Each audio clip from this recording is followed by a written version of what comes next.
Oh boy, look outside. It is an absolutely beautiful day here in South Florida today. Not so sure it's going to be that way in New York at the New York Stock Exchange or across the markets. Good morning. Today is Thursday, May 12th, 2022. And guess who I am? I am Kenny Polcari, your host of the party. And here I got my Dunkin' Donuts coffee. And today is Thursday, May 12th, 2022. And what do we need to know and what do we need to understand about what happened and what is happening, right? What we found out yesterday was CPI suggesting that inflation is persistent. It is not peaking. It is remaining persistently high. The producer price index is due out at 8:30 this morning. What are we going to learn from that? There's a meltdown in the crypto space, and that's only adding fuel to the fire, to the sell-off, right? European markets this morning are down 2.5%. U.S. futures are pointing lower as well. And what are we having for dinner tonight? Well, we're going to have this simple, inexpensive dish in the height of all this inflation. It's pasta, butter, eggs, and cheese. It is so easy to make. It'll be a family favorite. The kids love it.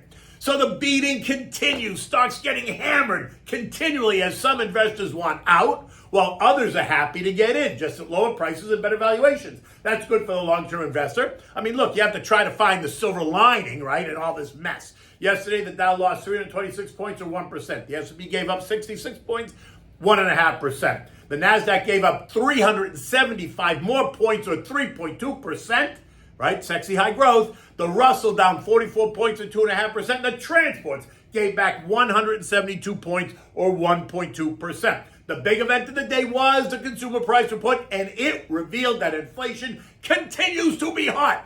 The year-over-year report was up 8.3%. Now lower than last month, but higher than the expectation. Prices up everywhere you look. Food, shelter, energy, the three most important pieces of the report, continue to accelerate. And with shelter 32.5% of the report, it's hard to believe that CPI is peaking at all, as they want you to believe. Rather, I would argue that you can expect it to remain persistently high, that is. And no, I'm not in the camp that we saw the highs in March at all. Last month's very strong PPI report hasn't even made its way to the consumer yet, so I would expect that next month's CPI will be stronger than yesterday's CPI. But a lot can happen between now and mid-June. And speaking of the producer price index report, we're about to get that this morning too at 8:30. Core demand month over month is expected to be up by 0.5%, while year over year demand expected to be up 10.7%. Ex-food and energy month over month up 0.6, while year over year is expected to be up 8.9%. Now these readings are all down from last month, but remain stubbornly high. They do not suggest that inflation is rolling over and dying at all. So I suspect that we're going to continue to see pressure on stocks, and that's going to continue to bring valuations down from the very lofty levels that might have made sense in a zero rate environment, but no longer make sense in a rising rate environment that could see Fed funds be better than 3% by the end of this year. You know, the estimates go from 2.5% to 3.5%. I'm in the 3+% camp. And then to add fuel to the fire, the crypto space is coming apart at the seams, coming unglued. Bitcoin, Ethereum, and the other coins are in free fall mode. And the stable coins that were supposed to offer stability are doing anything but. And that has seen that asset class circle the drain. Trying to find a bottom is like trying to find a needle in a haystack, right? It ain't happening. And if you're wondering, an 80% drawdown in Bitcoin would equal a price of $14,000 a coin. Bitcoin today is trading at $27,000. It's in free fall mode. There is no support until you get to $14,000. And while the same drawdown in Ethereum would take that asset down to $800 a coin. So curious how we've not heard a peep from supporters of the asset like Mikey Novogratz or the Mooch are always getting on TV screaming and yelling about it's going to $1 million. Well, doesn't look like it's going there anytime soon, but maybe we'll hear from them today. Look, it's been a tough time, both for the NASDAQ and the Russell, for investors. They're both in both those indexes are in bear market territory. But put it in perspective. While it feels ugly and it is uncomfortable, the NASDAQ is up nearly 600% since the depths of the great financial crisis in March of 2009. It's up 70% since the sell-off of March of 2020. The Russell's up 274% and 72%, while the S&P is up 350% and 82% respectively. Now, while these are decent numbers, They were achieved during a zero-rate, full-on stimulus environment.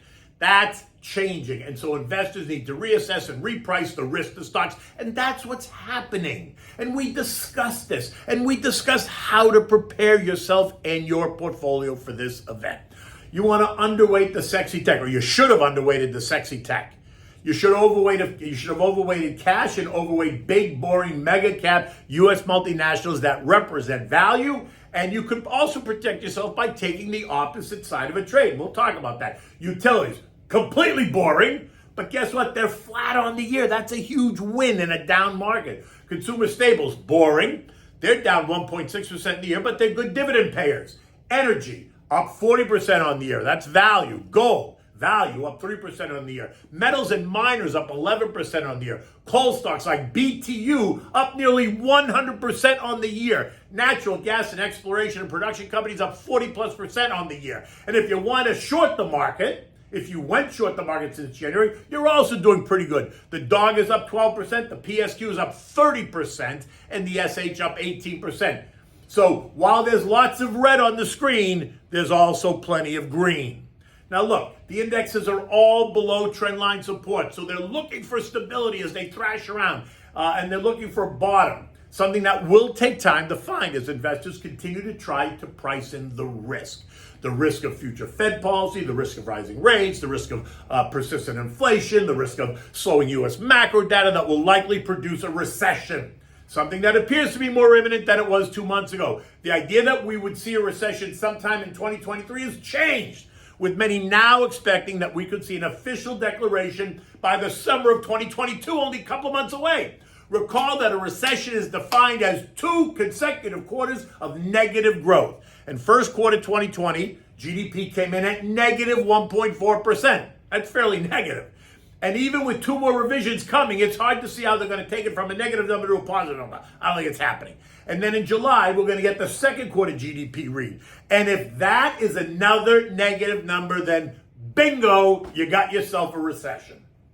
Now look, the Fed has 2 choices here. They can force the country into a mild recession, or they can force us into a deeper recession. And that's what the markets are trying to figure out. And as usual, it appears to be it's a shoot first, ask questions later type of a move. And why is that? Because the path is not clear.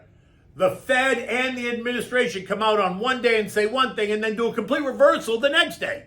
So investors will choose to bail, right? Those are the sellers. Some investors are going to choose to bail. Those are the sellers. Others are choosing to get in. Those are the buyers. Will the next Fed move be 50 basis points like JJ suggested, or could it, like JJ suggested it could be, or will it be the 75 basis points like Jimmy B and Loretta Mester have suggested? One way or the other, rates have to rise. We know that. So it just depends on how fast they want them to rise. I think the market is giving you a heads up to what it expects is coming because of the way that it's selling off. I think the market's expecting a bigger rise. And again, I have to ask, why is anybody surprised? Haven't we been talking about what the Fed needs to do for months now and how the market should and will respond? Recall the valuation story. When you change the inputs, then the answer has to change. There's no debate about that. So as we change those inputs, you're seeing the valuations respond in kind. Lower valuations mean prices have to adjust lower. Just how far, who knows? But I suspect that the ultimate reaction will be an overreaction. When capitulation comes, that will be the time to be a buyer, not a seller. But that's a difficult concept for so many to kind of wrap their head around. 10-year treasuries are trading up as money flows into the safety trade, forcing yields lower, right? This morning we see the 10-year yielding 2.83%. It's amazing. I didn't think it was going to go back there, but it is. And if the action remains anxious, feels like it is, and the tone is negative, then you can expect that you're going to see prices of treasuries continue to rise as money goes into treasuries and yields that will force yields to continue to fall. I think that's temporary, but that's me. The VIX, which is the fear index, is up again today, trading at 34.15, still below the 40 level that many analysts think will ignite more of a capitulation. U.S. futures are pointing to a lower open this morning as the relentless selling continues. Dow futures down 140, the S&P is down 22, the NASDAQ down another 110, and the Russell off by 5. It is beginning to feel like it's about to come apart, right? Like we're getting closer to that throw everything out the window mode. And that is when you need to have a strong stomach, because it is exactly then that you should be allocating money to good quality names in your portfolio. Again, you want to run with the theme that we've been talking about: value, boring, mega cap, big divvy players is the place to find shelter in the storm while remaining invested. The S&P ended the day at 39.35, down 17.5% year to date. It's down 18.25% from the all-time high in early January. 3,800 has been a level that many strategists are targeting, and that would take the S&P down 20% right into bear market territory, right? Kissing bear market territory. Remember, emotions for humans run high when the market is in sell mode. Algos, on the other hand, run roughshod over the markets, completely unemotional, which can also create exaggerated moves in good quality names. We've seen it. We've seen this story. 3,800 is not really a level of much support. So if we get there and fail to hold, then expect the algos to go back into a frenzy sell mode again. And that could see the S&P trade down to the 3550-ish level. I would also expect at that point that the Fed is going to try and calm the markets by becoming more dovish once again. So listen, holding cash and being patient, while you may feel that you have to do something every day, doing nothing and holding cash is doing something.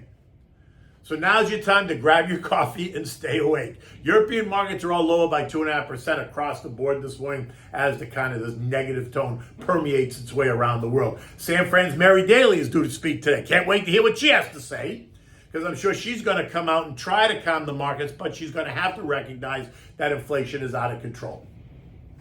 In the end, investors need to prepare for more turbulence ahead, like I've been saying, because stocks are going to continue to thrash around until valuations get more attractive or until the Fed decides to slow down on all the hawkish talk. And while stocks are starting to look attractive for longer-term buyers, the risk to the downside is still very real. It hasn't capitulated yet. So don't kid yourself. There could be more downside pressure coming, and I actually think there is. Okay. So here we are. Now, what are we going to have for dinner? This one is a simple dish. It was a favorite as a kid growing up. It was like a go-to dish. My mother had 5 kids. My parents had 5 kids. And so sometimes it was just, you had to do what you had to do, right? This is not only a simple dish, but you can make this dish for about $12 to feed a family of 4, right? It's a go-to dish when you just want something easy to make that's going to fill the kid's stomach, so they don't go to bed hungry. And trust me, the kids will love this. You need 4 things. You need 1 pound of penne rigate, right, which is penne pasta with the lines in it. You need 2 eggs. You need 1 whole stick of butter. And you need 2 handfuls of fresh grated Parmigiana cheese. You want to bring a pot of salted water to a rolling boil. You want to add your pasta and cook it until it's al dente. 8 minutes, you know the drill, right? Now you want to strain the pasta. You want to let it cook. While it's cooking, you want to crack 2 eggs into a bowl and scramble them. You want to take 1 handful of cheese, add it to the eggs, mix it well. You want to melt the butter in the microwave, so you're going to get that all ready, plus you got more cheese on the side, right?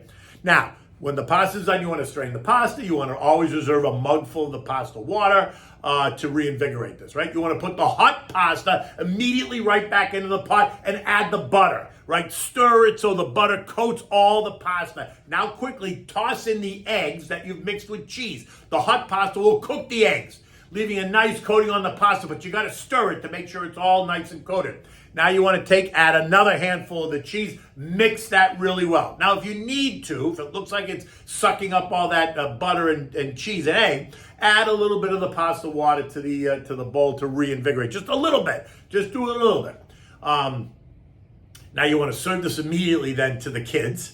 As they're all sitting there salivating, waiting. You want to serve this immediately to the kids. Like I said, there won't be any leftovers. And it's a simple go-to dish when you don't have the time to cook or when you're running out of money because inflation is out of control that nobody really wants to recognize. In any event, trust me, I grew up on it. My kids grew up on it. It is one of those dishes when I just don't feel like doing much. I just go home because I always have pasta, butter, eggs, and cheese in my cabinets. So I can always whip that up and it's easy to make. Until then, look, like I said, it's a beautiful day outside. It's going to be a beautiful day. It may be a rocky day for the markets, but until tomorrow, take good care.